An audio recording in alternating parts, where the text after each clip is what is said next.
feedback wise to, from, instructor to student, like how, like you mentioned some things not to do.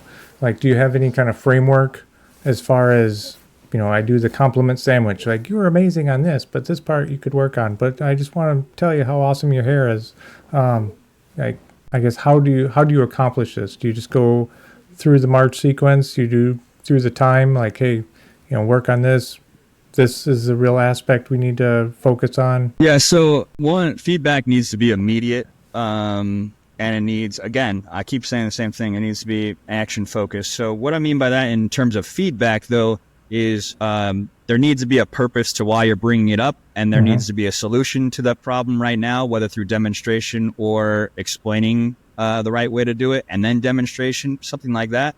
And then everything else can kind of just go by the wayside usually. So I'll go down the, my little skills assessment checklist or trauma assessment checklist, whatever, and just to give people peace of mind on the time side of the house and apply it in real life. Like, all right, yeah, we wanted MAR and done in 10 minutes because, well, you had a 10-minute loiter on a bird. So that's why we came up with that. There's no real rhyme or reason behind it. I just need to be able to say, all right, first run, it took you 9 minutes. Second run, it took you 7 minutes. And then the third run, it took you 4.5. So, and standards are still the same. Wound set's still the same. So that means we're getting better. There's not any other rhyme or reason behind it. So just being honest with the guys as well about what the purpose of it is nice. Just so it doesn't seem like you're just kind of like a robot. Yeah.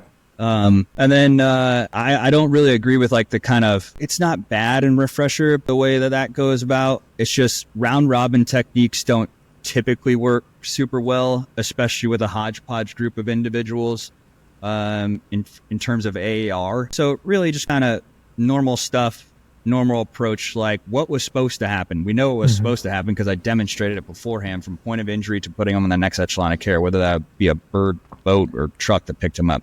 I already demonstrated that with the same wound set that you did. So you know what the standard is. Now your ability to reproduce that. We talk about the things that that was a shortfall. I don't really like when people start adding in all sorts of their own thing or anything like that. Someone needs to be kind of the leader of it. And it should just be you. Usually one person is usually better, who had to step back on it.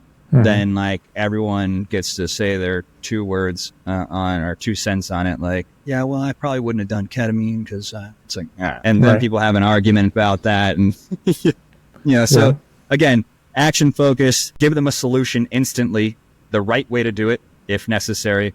And then they should, recorrect it on the next run. Okay. Usually. Otherwise, if you kind of just leave it up in the air and you do a popcorn reading type of idea behind it, nothing really gets solved, usually, in my opinion. So, right. So when you say like immediate feedback, like he doesn't drop his angle enough on the IV and he misses. Do you like stop the lane kind of thing? Not necessarily. It depends on what phase of instruction you're in. Right. Okay. So in zone 1, I might stop him immediately. Sure.